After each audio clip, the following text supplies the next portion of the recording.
Hello, ladies and welcome back to another exciting episode of Stacker News Live with my BFF Keon. Keon, happy Friday. Happy Friday, sir. How was your week? It was busy. Yeah, like I was telling you before the show, it's been crazy busy this week for me. Long hours. You can usually tell I looked really tired. What about you? Yeah. Um, oh, it's been nice. I'm visiting family out in California and seeing a lot of people I haven't seen in a long time. Like kids I knew. Well, yeah, people that used to be kids that are no longer kids. I saw quite a few of them. It's What do really you mean they're cool no watching longer a person. kids? They're like not kids anymore. They're like adults. Oh, Um, okay. which is You mean which they is just really grew up or interesting. something? Yeah, they grew up, and Mm. you can't. Your memory of them does not account for what happens, around puberty and after. And so you see them, 5 years after puberty, and you're like, whoa, they don't even look like the same person.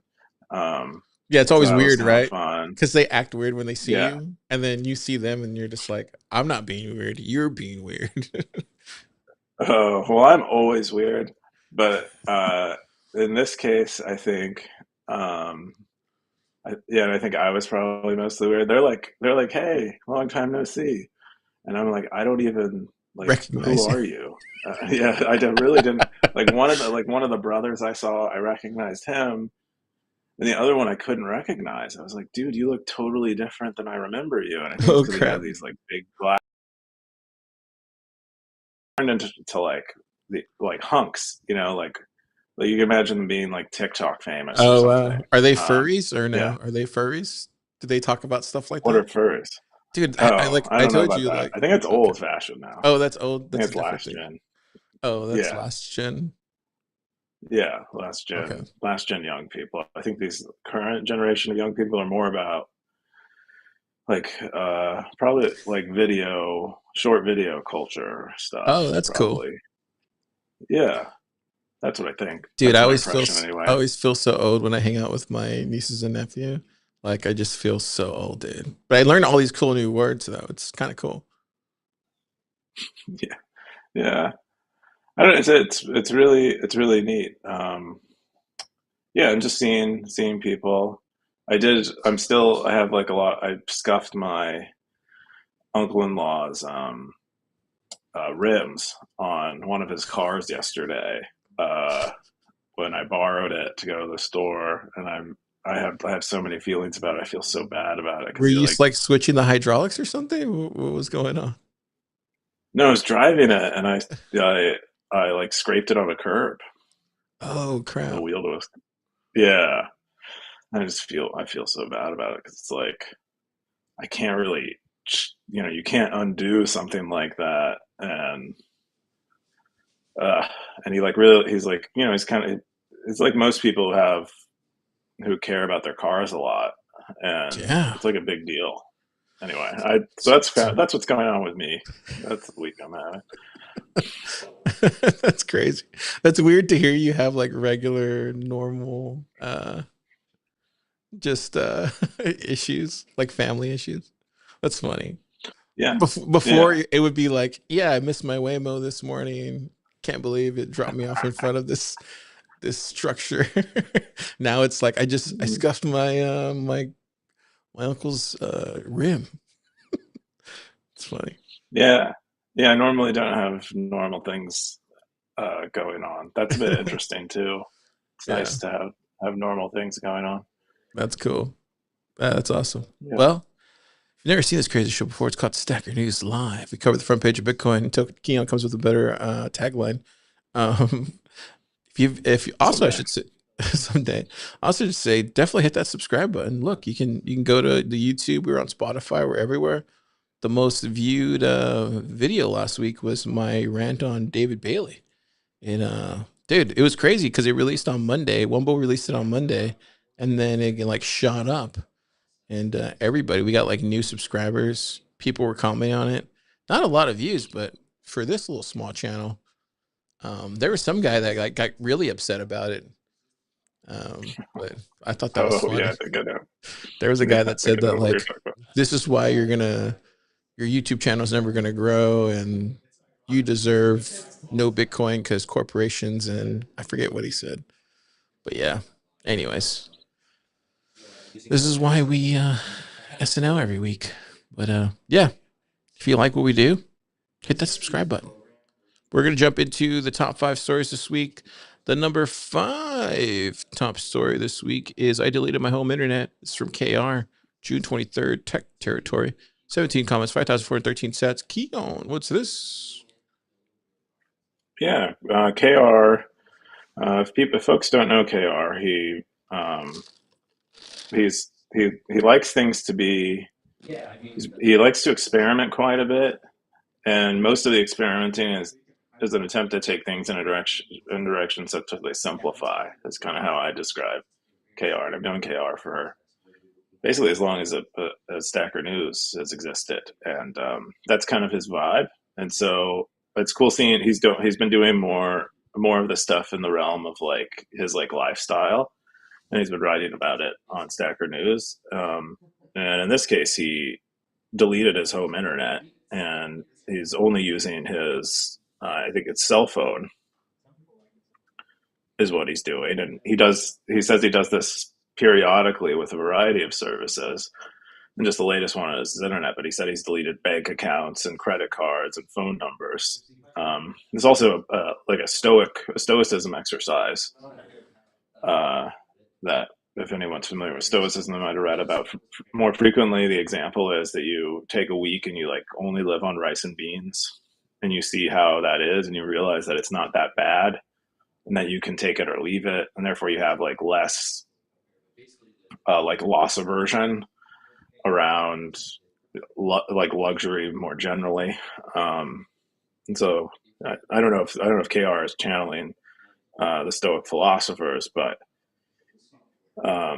this reminds me a lot like that. I mean, he says he's on his Canadian phone plan, which is only $20 a month, and he gets 1 gigabyte a month of internet, and so he says he only really uses it for emergencies, and really can't do anything uh, that intensive on his phone.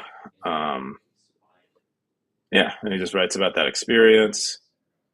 Um, and one of the more fun things that he discovered while doing this is how many like habits and patterns he has that are not even conscious. He says he'll regularly like open his laptop and attempt to get his internet working, like kind of forgetting that Mm, he had chosen to shut it off just because. Like I'll do that often with websites where I'll just yeah. like mindlessly type in the webs like certain websites in the URL bar and go visit them without even thinking, just when I have a moment where I'm distracted or something. And it sounds like he has that experience with the using the internet generally, which is pretty cool. Anyway, that's Have you ever done that? Have you ever gone pretty to? awesome. I know you told me before you like in the early days of like after college and stuff, you've gone pretty hardcore. But have you ever done this here recently? I know for you, you're pretty frugal. Um, do Yeah, you we do have. this? I haven't done. I don't think I've done. I don't think I've done something like this, where I got rid of my internet. I think I always had internet, even when I was in college. It wouldn't even have occurred to me to get rid of internet. I think it might be interesting to live off of mobile, like hotspot internet, and see how much I don't need another internet subscription through my fiber provider. That might be interesting. Um, I've always had cell service for the most part. I don't think I ever got rid of stuff like that. Those I always took as like essentials, like food, um, and like some kind of shelter. So I Yeah. don't think I've ever thought to get rid of them, but it's pretty cool to think about it because I bet you'd be okay. I bet you don't need if you're not like doing like online gaming or Right. watching a lot of streaming video. Right. You know text-based services are pretty low bandwidth, so Totally. yeah, Looks like we have I don't know. It's Real Fake had the top comment. He said, inspiring thanks. Might be able to integrate this kind of experiment into my project. I will give it some thought at least. Good luck and keep us posted. Scourge said, there was a time when I read a lot of news. My kids were really little at this point, so I may have been just trying to entertain myself while dealing with babies. But it certainly wasn't a good use of my time. Then I heard this line by Talib that you shouldn't bother reading the news because if it's important, you'll hear about it, and otherwise it's a waste of time. I agree with that for sure. Um, Absolutely. Great Ruby said, I find Bell 5 internet to be pretty good. Had a lot of problems with Rogers when we lived in the city. Sybil Stacker said, yo, that's crazy, but kudos to you. Do you think you're going to stick with it? Kara said, yeah, I'll try a couple of months and see the effect it's having on my life. I'm cautiously optimistic that this might actually be sustainable. Yeah, I feel like because KR gets out a lot, like he works out a lot, so you would think it would be good for him because he likes Yeah. to be in nature. So that makes Oh yeah, sense. big runner, big hiker. Yeah, Yeah, very much so. yeah, he'd be like the perfect guy for this. I remember when I went on my retreats, we didn't. They took all our phones and everything, so we didn't have internet for like 3 days or 4 days. I forget how many days it was. I remember I Hmm. told you, dude, like it was Yeah, shocking, like to come back to society and like see like everybody on their phones. Well, first to see all the messages first was shocking, and then to see everybody like because I went straight to the airport. I remember going straight to the airport after that, and then seeing everybody's phones, seeing everybody on their phones, and like seeing. I remember like visually seeing people on their phones, and then I just came from a spiritual retreat, so it was a different like kind of like mental switch. That was weird. mhm. It was like it was weird. I don't know how to describe it. I would definitely recommend that. That'll like mess with your. It'll. I don't know how to explain it. It does something to your mind a little bit. I don't know how to Mm. explain it. But yeah, No, so I I get it. agree. That's the kind of shock I think you're because at that point you're like you're not checking anything, and the only thing you can do is talk to the people around you, and guess what happens? You literally just talk, and the world like nothing happens. Like you just don't hear about the news, you don't hear about anything, and you just like talk, and you find out like you just sit in like with yourself. You sit in with all your troubles.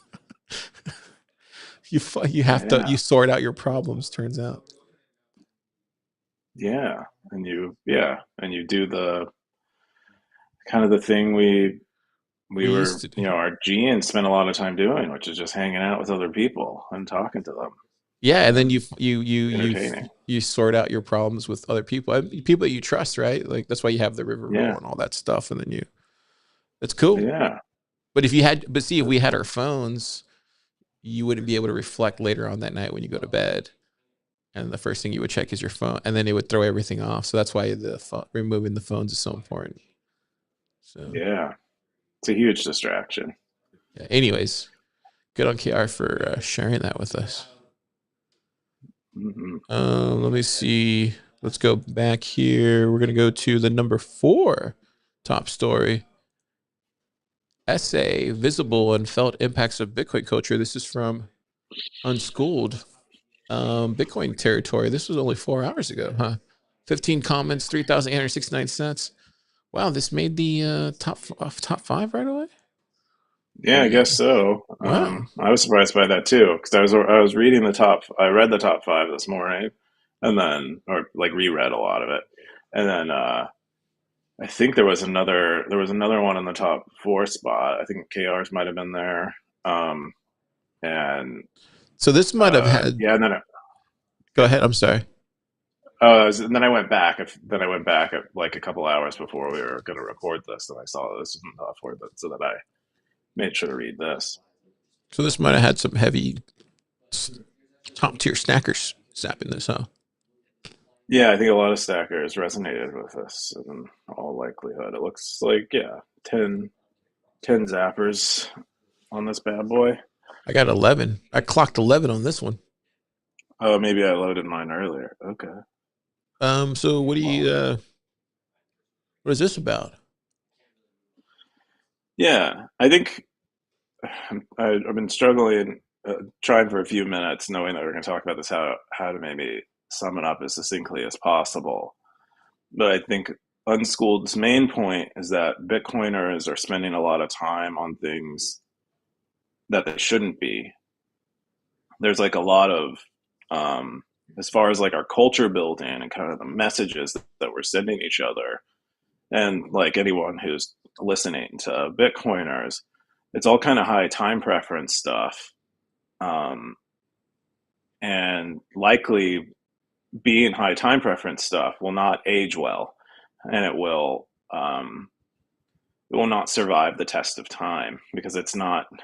It usually has the quality of like not being very true, and um, certainly not being true for very long, and has subtle misleading aspects to it and things like that. And instead, we should focus on the low time preference stuff.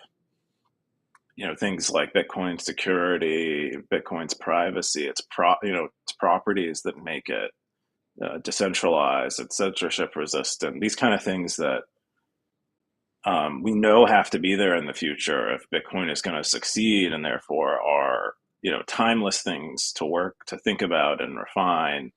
In addition to that, Unschooled ties it into like family values, because that is something that we often see coincide with a lot of Bitcoin stuff, is in trying to think about the future more, is a lot of talk about family and how to do family the right way and why people should start families, and um, things like that.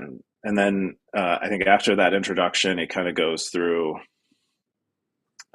three like aspects to Bitcoin's culture, and describes what they think is visible in Bitcoin's culture on that dimension. Like one of them is art. The easiest one I think to understand is maybe artistic contributions. Like what does Bitcoin show about Bitcoin, or what does Bitcoin art show about Bitcoin, and then like how like what is it? How does it feel? And kind of what is visible is more like the short term impact, and what is felt is what is, I think, what Unschooled is associated with the long term impact. In the case of Bitcoin art, he said it's kind of it seems at first kind of shallow.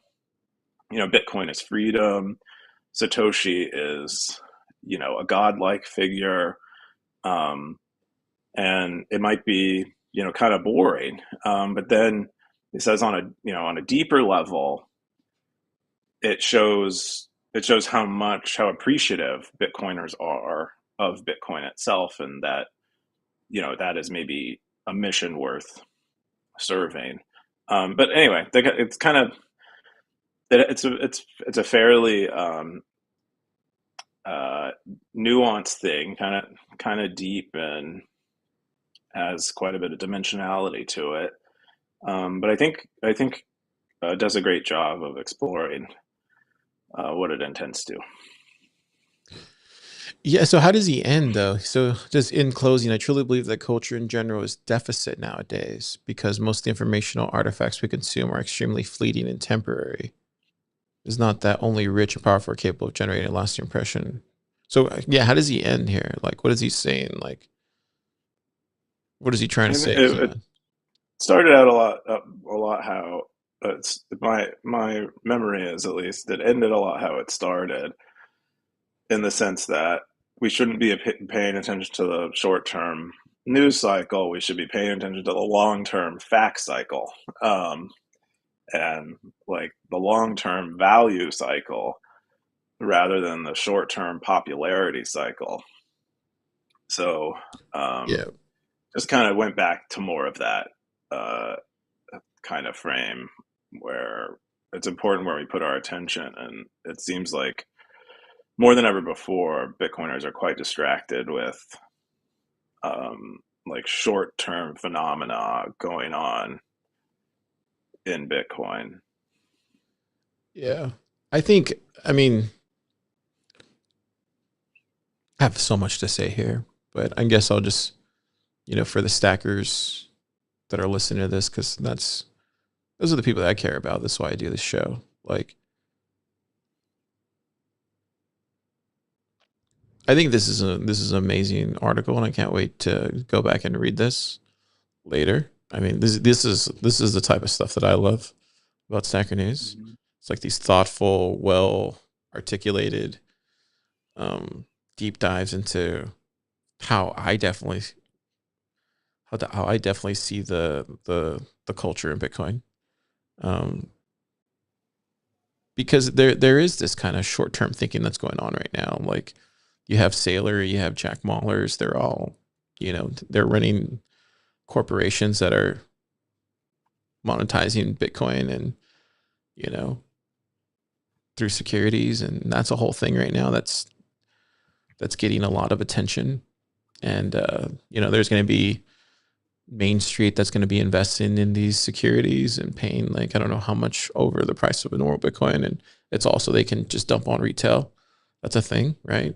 So that's going on. That's getting a lot of attention, and not only is it getting attention, they're getting praised for it, right? So that's a whole thing. And then on the other side of that, you have like we'll talk about it later in the show because it's in the top stories. You have new people that are coming into Bitcoin who are newly rich, and they're getting a lot of attention. And then we have these maximalists that were the ones that told us like be low time preference, stay humble, stack sats, these type of people, and they're doing the complete opposite now. And a lot of us are like John Travolta in that little gif, right? They're like, wait a second, what's going on? and Yeah. uh, and I think to the snackers that are listening and watching this, this is why last week Carr went on a rant, right? It's time to slay. It's time to slay these guys, and it's not done in a malicious way or in a bad way. It just means that this is the time where this new legion, this new group has to step in and become those voices. It's time for us to carry that flag forward until we get slayed, because we will. Me and Keon will eventually, uh, we'll fall that way at some point. I hope not, but snackers will have to call us out at some point. Hopefully we won't. I don't think I will, but I never thought these people would either. Like you got to tell me Jack Mallers is gonna, because it's one thing. It's one thing. Like I'll just say this. This is just to clear up some information, but like it's one thing to start a company like Strike, right? And it's one thing to like actually, you know, get in a situation where you're like you have due diligence you have to do. There's KYC. There's all this stuff that you have to do because you're running a company, and there's certain trade-offs you have to make, Keon, right? And then before you know it, you're like you have to follow these rules, and it's like dang, I have to do this. And then there's investors and all this stuff, right? So totally understand that. I totally get that from like a founder's perspective. Your kind of hands are tied, right? Like Mhm. as a founder, you kind of have stakeholders, you kind of have to follow these rules. So like I'm never going to fault Jack for that. Like if anything, like he just did what was best for his company. He's always going to get a pass from me for that. But on the other hand, when you start a new company with the sole purpose of just buying Bitcoin to dump on Main Street, to dump on people, like that's a little bit different. Like that's kind of like that's a choice there. And that's what I'm saying to the stackers at home. Like this is not normal behavior that you would see coming from these people who in the past would call this out for us, right? And that's all I'm saying. It's like it's a weird time, and I think what we're seeing here is this very short term, this very high time preference fiat kind of thinking, and we need to get back to low time preference type of mindset. And I mean that's what I do here at Plub Lab. It's like you can't have like this kind of fiat mindset. I mean this is why we are in the situation we are in America. Like I don't know. It's Yeah. all it's also like unimportant and a distraction sometimes. And for me, I just don't pay attention to it anymore. But it's in our face all the time, and I see it on Stecker News because it's because it gets voted and everybody wants to talk about it. This financial engineering that's going on, and it's almost at a point where it's like it's kind of a joke at this point because it's the charade and the joke of it all is so visible and it's so outlandish.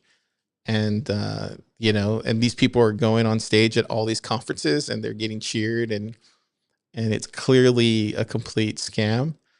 And us behind the scenes, the ones who are doing all the heavy lifting in the building and the behind the scenes work, uh, are just kind of like just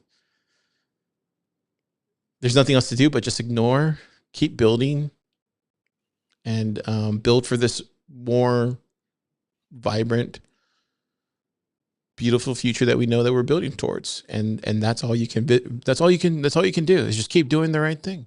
And irregardless of how these other people are taking advantage of the system, irregardless of what they're doing, um, that's what I believe. That's what I believe. Doesn't matter at the end of the day. It doesn't matter, Keon. Hmm. Uh, yeah. I mean, I think it certainly doesn't matter if you're, building what you want to build and all that stuff. I definitely agree with that, and I think that's, what you should pay attention to. I think a lot of this stuff.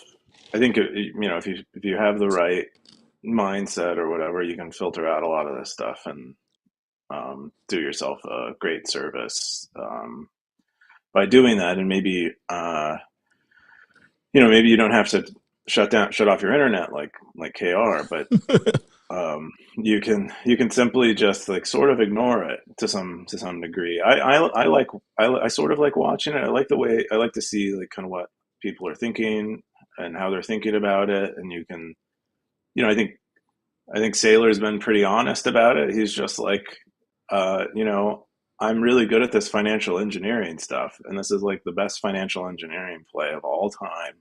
And like, I'm never going to be able to beat anyone at building anything, but I can beat people at understanding like the arrow of technology through time, and beating them there and building financial instruments around it. And that's kind of what he's done, and so he's honest about it, and so it's interesting to I see, hear and like see that somebody. going So on. let me just say one thing. Somebody like Sailor doesn't bother me. Actually, to be honest, like just to be clear, Hmm. it's the people like Maulers who are like was that guy that a lot of us really respected, right? So because he had a choice, he had a choice, right? It was like he was a founder that a lot of people looked up to. Um, and Hmm. um, But he, and well, let me just. I So just, Sailor was yeah, already in sorry. that situation. Like he invented the wheel for it, right? And we saw the interview with Jordan Peterson that we talked about a few weeks ago, where he was like he felt like he was the short end of the stick with Elon, who he thought were his like contemporaries, right? Um, Hmm. and it's funny because like with Mahler's though, it's different because Mahler's was already doing Strike, and at least to us, he looked very much successful. Maybe it was a different story behind the scenes. I don't know, but that's completely different because it's like I'm gonna keep doing Strike. It's already going. I'm gonna go and do this and use that. It's just kind of like, really, really, dude. Like it's yeah. It's just different, man. And he doesn't owe anybody anything. He can do that. It's just the climate that we're in, and for me, it's just like, man, that sucks because that was one that I really loved having in our kind of like in our group. But it's okay. We got to make another one like that at some point. So maybe it's Francisco. I don't know. Yeah, yeah. I think I know what you're talking about. There's almost like you feel like a loss of Hmm. sort of a central figure in kind of Bitcoin's culture. And I wonder how much that's even true. I mean, I know. like whether Jack was central to Bitcoin culture. I think he does a very great job of playing sort of a rock star role, and I think he did that really well. And was that he was like the capstone at all of the conferences for a while, and but his company is is a lot of what Bitcoiners claim to not want to see, which is like this KYC custodial product. And so, while it's like we assume it's an essential part of Bitcoin's future to have such things because we need on ramps and off ramps, and who better than one of our own to build it? Maybe But who maybe actually? it's less But about honestly, yeah. though, Keon, like who actually uses Strike though? Like I don't use Strike. Like, do you use Strike? Um, I have a Strike account. I actually like their Oh, redesign. you do. Okay, so Um, yeah, I yeah. don't know anybody I, that uses Strike though. To be honest, everybody uses Cash well, App. anyone who has a wallet through Primal is using Strike. Yeah, Um, but that's what I'm trying to say. yeah, Like, yeah, I don't know. I'm not trying to throw shade at Strike. I'm just saying like it's just it's one of those things where it's like he was our guy. Like he was our guy. And it it, just feels like we it lost our defies our guy. expectations. Yeah, Well, we just lost our guy. we probably don't want to talk about this too long, but one of the things that I was surprised by at the 2025 conference, and although I didn't see it in person, um, it wasn't Mallers who was the capstone speaker. It Oh, who was was it? Saylor. Oh It yeah. was Saylor. I believe it was Saylor, or it was Ross. Regardless, Saylor came after Mahlers, and so that just kind of shows that I think if Mahlers wants to stay the rock star, um, and not get replaced like Backstreet Boys were replaced by NSYNC. That's the extent of my music metaphors. But like, like doesn't want to get one upped by by by the next rock star. Yeah. He has to play the same. He's going to start playing the same game and competing on that dimension. Yeah, I guess this is And his own, he has to keep. Yeah. Yeah, I guess you're right. I yeah, guess I that's guess he had to leave that kind of yeah, I guess you're right. I guess he's only working yeah, him way up. Yeah, I guess it's good for yeah. him. We need to find a new Maulers then. Oh, yeah. I'm not Maybe sure it's it's you getting off. good. Maybe it's you getting off your skateboard. Maybe that's what it is. Maybe it's you getting off your Mm. uncle's vehicle. Oh, yeah, I don't know. But like from that viewed from that perspective, I think that's most of what's going on, and I don't know what to make of it, but it's like, yeah, like electronic music was invented, and if he wants to stay Yeah, relevant, he has to start playing electronic music, even yeah, if we know him as like a great yeah, acoustic guitarist or whatever. So I don't know. yeah. No, I think that makes sense. I think, yeah. I'm glad we had this talk because it does feel like it does feel like, this is a very timely post. Very timely post. Yeah, yeah, and I think an unschooled would say Jack Mallers is making a mistake because he's paying more attention to fashion and trends in like the Mm, Bitcoin music scene right. than he is in like the music that he cares about and the music that will last forever. Exactly. And yeah, and so that's kind of Unschool's point. I forgot to mention, and because I made a note to myself to mention it, but Unschooled has a bullet point in here about in-person meetups community, and that's what they give as an example of perhaps like the most enduring important thing that Bitcoiners can work on. And I know that would resonate a lot with you because I heard you say a lot of similar things. But that's But one thing I wanted to you be know sure what? You know what they throw back at us though? They call us purists, or they call us like these other words like hipster coiners or whatever. And to me, that's like the most BS thing ever because uh, like I wouldn't call Jimmy Song a purist or a hipster coiner. I would just call him just a freaking Bitcoiner who stayed true to his ethos, right? Like he doesn't do these things. Yeah, but I also don't. I think I would guess that Jimmy does not.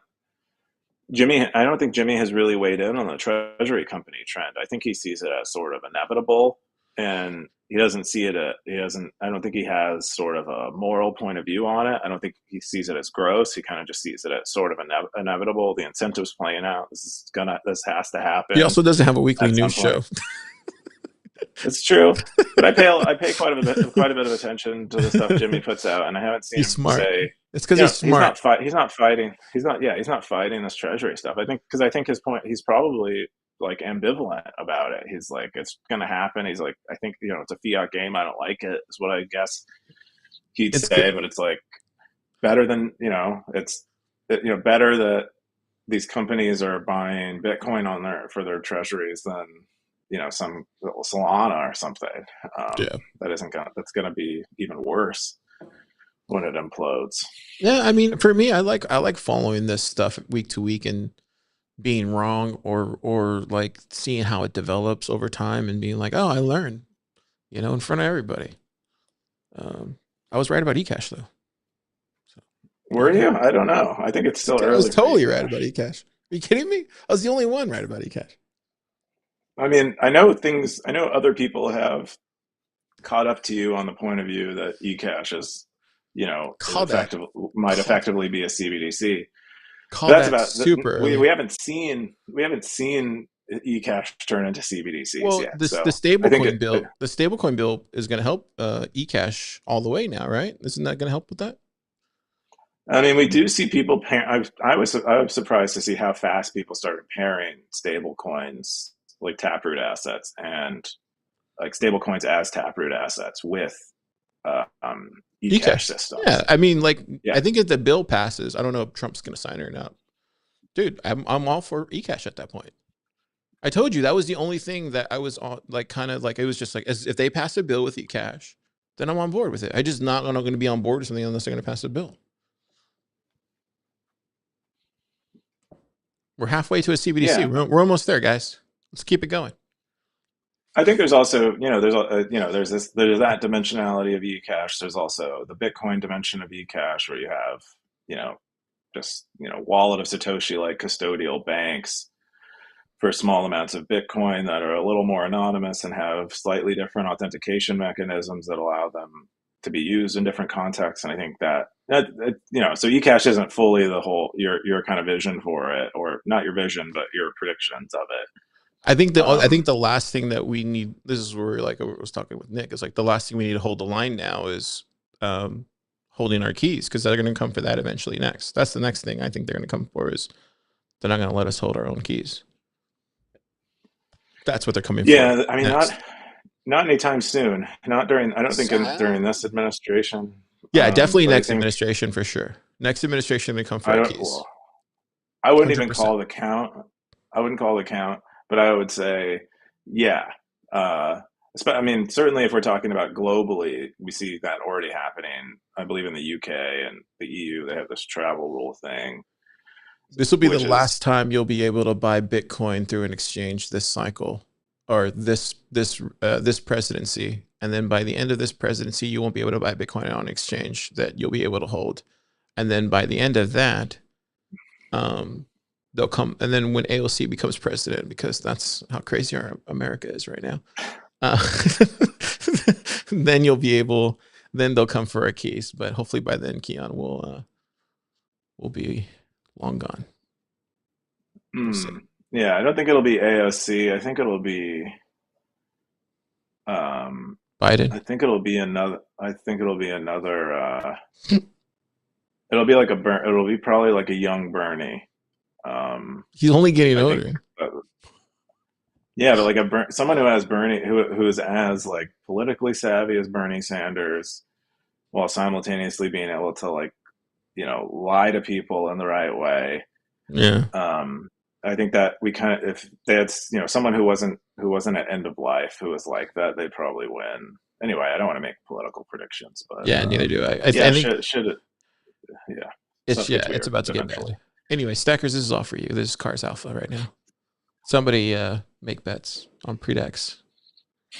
Anyways, let's go back. We're gonna go to where is it at? Number 3, Node Wars. Bitcoiners fighting with each other is good for Bitcoin. It's from Scoresby. 20 comments, 12,000 sats. June 24th, Bitcoin territory. Keon, what's this? Yeah, so this is like sort of later stages of the op return debate. And this is like the manifestation of kind of the diplomatic unrest that happened around the relaxing of the op return relay policy limits. And so what people have begun to do is run in light of the off return limit debate, which is um, where Core decided to relax the off return limit, or there was a PR where there was an off return limit, and then Core eventually decided to relax the off return limit, and a lot of the community protested, and we had a lot of debate about it. That's mostly debate is kind of finished because Core made a decision on it, but now we're seeing how people are reacting to it, and what we're seeing is people running alternative implementations of Core, um, and one of which is Knots, which we has been memed pretty heavily, and there's been a lot of podcasts with people who are pro Knots. And then there's Libre Relay, which is even has even more relaxed mempool policy or standardness rules than even Bitcoin Core has. And Libre Relay is a fork of Bitcoin Core, like Bitcoin Knots is a fork of Bitcoin Core, but it tries to make all of its standardness rules match to the extent that it can, uh, and still run without being DOSed, match consensus rules. And so it's very liberal. Like it has no off return limits at all. Um, and it has like it supports replace by fee for even I think transactions that haven't signaled it. Um, I think more recently it supports transactions with a lower fee rate than um, 1 sat per V byte. Um, anyway, so it has very relaxed rules. And then Knott's proponents, Chris Guida, perhaps one of the most vocal and active Knott's proponents, he implemented something he called Garbage Man that pretends to be a Libre Relay node, but is not a Libre Relay node, and effectively Sybil attacks these Libre Relay nodes.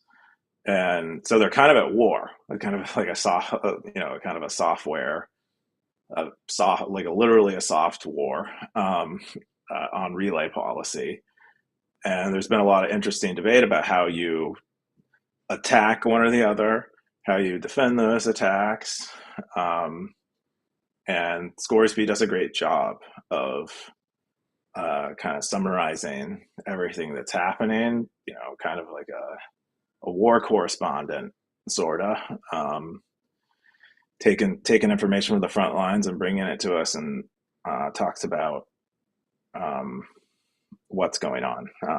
Anyway, that's more or less the summary of this post, and it's kind of the reason why the op return stuff ended up where it was is because, well, at least for some people, there's kind of no end to trying to the extent to which you'll have to mess with relay policy to defend against certain kinds of spam, or what Knots folks would call spam.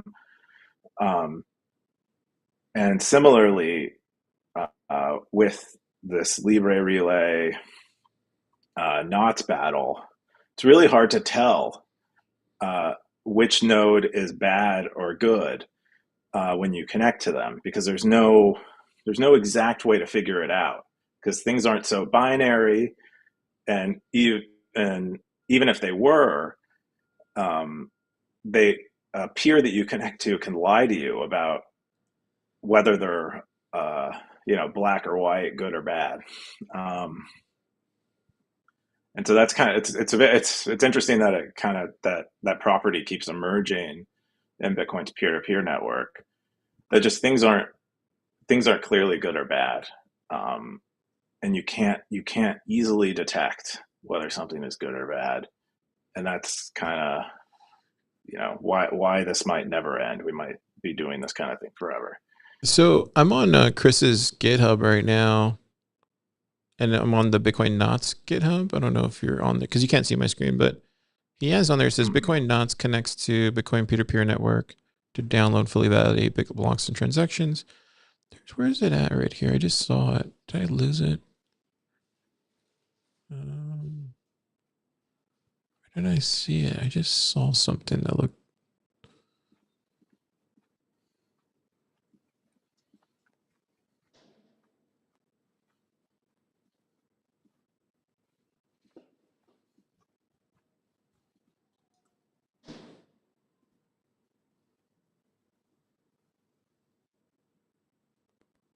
Are you there?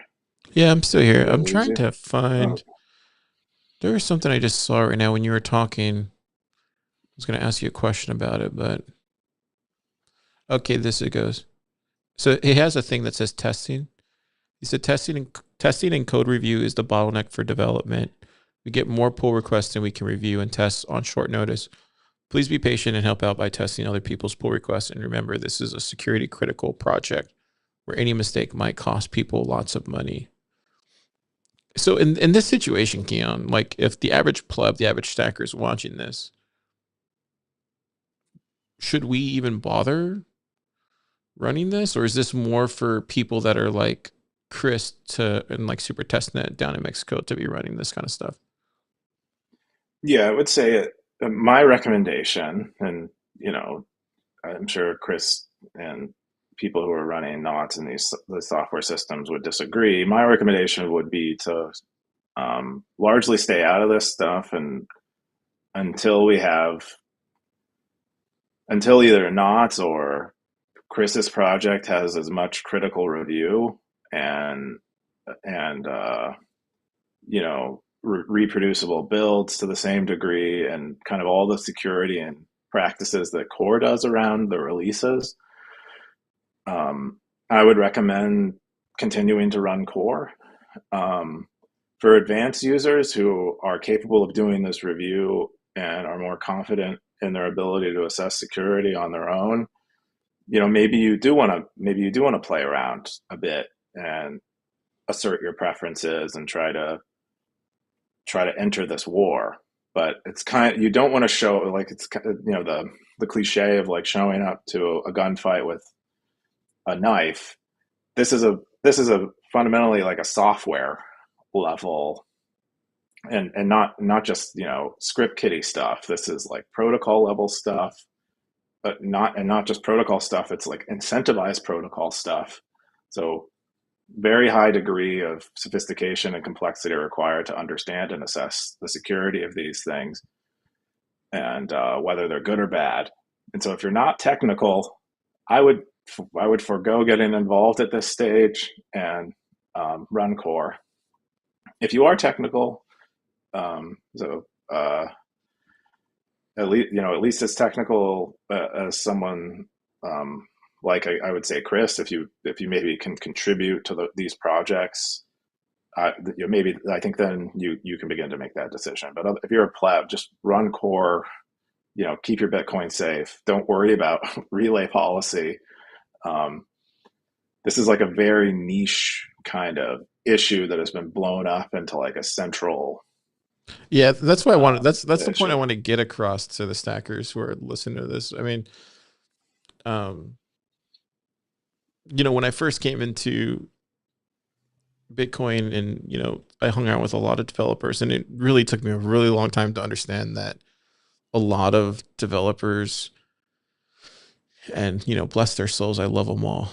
Some of my best friends in the world. But, a lot of this stuff takes time to build, right? Like it takes years. And, some of the things like really take time. And not only does it take time, but like you need consensus. And then not only do you need consensus, but you need like a whole community effort behind it too, as well. And then that takes time. And then just seeing how long it took just for like, I remember when Dusty used to come around talking about, what was that called? Splicing. Splicing. I remember I'd be like, really? Like, we're going to be able to do this. And I remember thinking at the time, I was like, oh, that's so cool. And then like, and nothing happened. And then like a year later, it's like, Like, how's splicing going? Oh, it's amazing. And nothing happened. And then all of a sudden it just happened like overnight. And then before you know it, like it was everywhere. And now we just like take it for granted. Um, so it just realized like a lot of this stuff just takes time. Like it really does. And it takes like a whole group of people to make it happen. And it needs like multiple iterations of it and like multiple groups of people to make it happen. But it starts with like one person. So that would be my advice, stackers. Just like um definitely cheer them on if they're your friends. Like Chris is a great guy. I love Chris. He's one of my favorite developers. He's a good friend of mine, and every time I see him, I give him a big old hug. But yeah, cheer him on. But it's just it's an uphill battle for sure. Yeah, I think it's just a niche. This is like kind of a niche technical thing that we're all kind of talking about because we have nothing better to talk about. Yeah, Those of us who don't want to talk about Bitcoin treasury companies, yeah, this is for kind of sure. what this is kind of what we're left with. Is what we got. Yeah, This is what we're talking about. yeah, for But sure. it's not something. It's not something you should be. You shouldn't be playing with fire if you Whatever, don't really understand it. whatever happened to? Weren't they gonna get the Volschool? Were they gonna get Volschool to do? How do you pronounce his name? Volschool? Is it Volschool? Yeah, Volschool. low school, I think. Volschool. Weren't they gonna get him to help Core or something? Did that ever come to fruition? I don't think he wants to help Core. He has his own um, library uh, that he's creating. I think he's built a node on it, but basically the Bitcoin protocol as a library that you can use in other Bitcoin implementations, even if they have different opinions about things like standardness rules and relay policy. So that's kind of Voskuil's idea. He also has a lot of other interesting ideas, and he's been working on it basically for 10 years now, like how to make it so you can sync, do a full block download and verification, in a short time span, a couple of hours, I think is his. Into the next. That's what we were just talking about a little bit, at least. It is more like, sort of echoes of the off return debate. Uh, but Kanzer, known as Kanzer, on Twitter and on Stacker News, he and go and at least his pseudonym, that a person likes, human like pseudonym that he uses, is Brian Bishop. Been in Bitcoin a really long, arguing that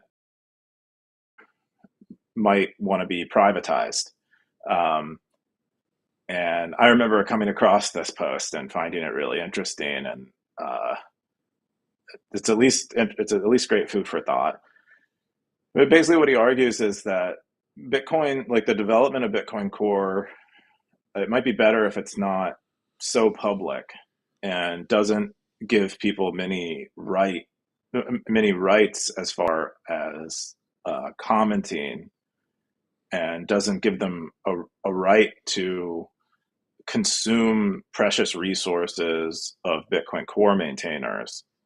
And in order to defend Bitcoin Core maintainers' time um, and everything and energies and things like that, might it be best if Bitcoin Core maintainers, and in order to defend Bitcoin Core maintainers' time